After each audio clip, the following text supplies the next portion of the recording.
Assalamualaikum warahmatullahi wabarakatuh. Halo semuanya. Nama aku Muhammad Eka Fikri. Aku dari KP 4C. Nah, di sini aku akan membuat tugas video learning journal yang mana tugas ini merupakan salah satu kewajiban bagi mahasiswa Komunikasi dan Penyiaran Islam semester 4 dalam mata kuliah penulisan berita dan artikel yang diampu oleh Pak Adi Kusuma.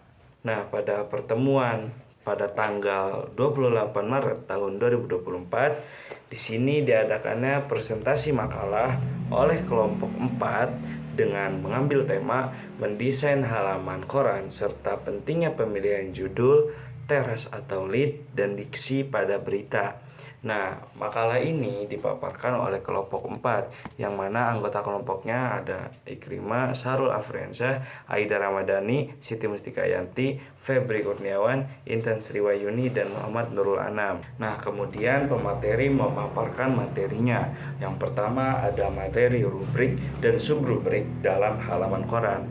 Nah, seperti kita ketahui, di koran itu ada yang namanya rubrik dan subrubrik. Nah, teman-teman sebelumnya apakah teman-teman tahu apakah itu rubrik? Nah, rubrik itu adalah merupakan bagian daripada kepala karangan atau ruang tetap baik yang terdapat di dalam surat kabar maupun majalah. Nah, setelah itu ada yang namanya subrubrik. Subrubrik itu apa sih? Nah, subrubrik itu adalah bagian-bagian yang lebih spesifik dalam suatu rubrik. Nah, kemudian setelah itu ada yang namanya menentukan rubrik dan subrubrik. Nah, yang pertama itu ada namanya identifikasi topik utama. Kemudian daripada itu yang kedua adalah membagi topik utama. Dan yang ketiga itu memperhatikan minat daripada pembaca. Setelah itu menyesuaikan dengan isi harian dan seterusnya mempertimbangkan keterkaitan isi. Kemudian itu fleksibilitas. Setelah penyampaian rubrik dan subrubrik, kemudian ada yang namanya judul berita.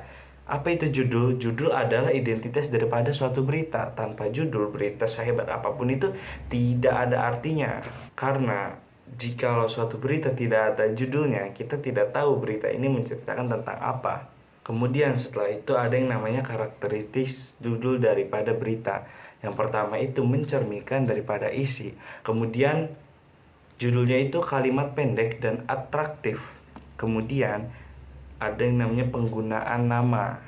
Kemudian ada yang namanya judul pertanyaan. Kemudian ada yang namanya judul kutipan. Dan kemudian setelah itu ada yang namanya membebaskan kata. Nah, setelah itu ada fungsi dan jenis-jenis daripada judul berita.